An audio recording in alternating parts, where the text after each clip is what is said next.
Okay, part 4 of my Masscool heatsink and fan installation video. As you can see, I have the retention bracket screwed down to the motherboard.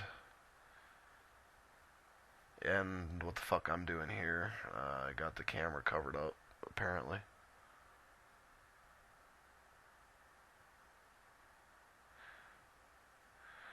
But, I'm going to apply some Arctic Silver 5 thermal compound. And when I applied this thermal compound, it was really, like, runny. As you can see, the heat pipes make direct contact with the face of the processor. The way you want the fan to be orientated is with the fan facing towards the front of the case. I think I explained this in the last video. The case is, like, facing the front. Now we're going to apply the Arctic Silver 5. You apply the Arctic Silver 5 in a thick bead line down the center of the processor. A vertical line starting facing the front.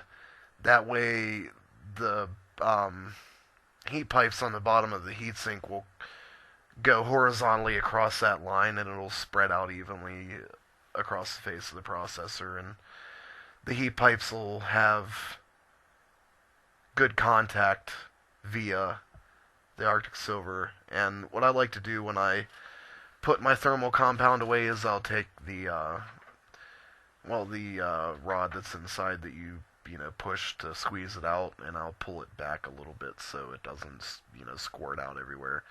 Now we're going to take the protective film off the bottom of the heatsink. You don't want that on there because your process will be like, ah! Ah! Ah! And your computer will die unless you have a failsafe set up.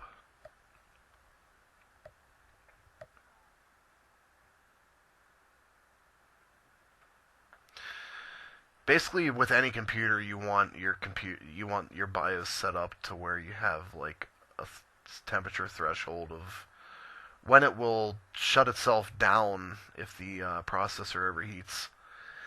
It's always a good thing to keep in mind when you're building a computer, especially if you decide to go with a water cooling solution like I did, because the pump just like burned up, and I touched it and it like burnt my finger. It was bad.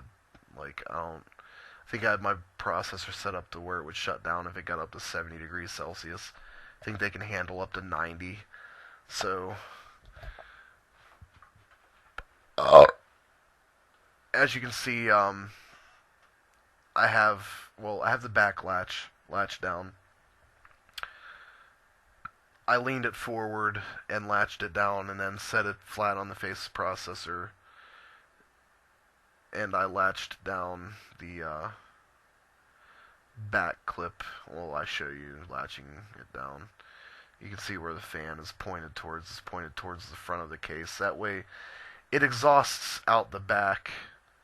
I kind of changed camera angles here, so it's kind of confusing at this point.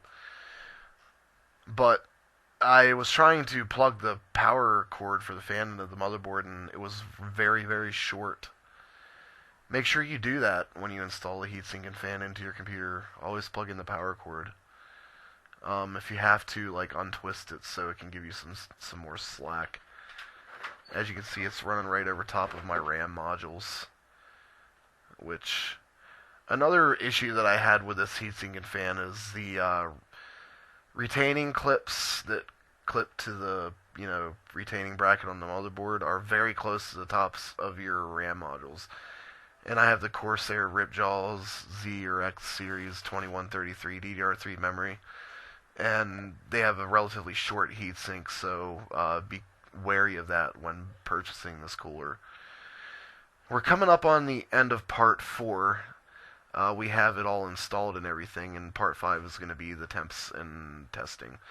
I hope you enjoyed. Stay tuned for part 5. Thanks.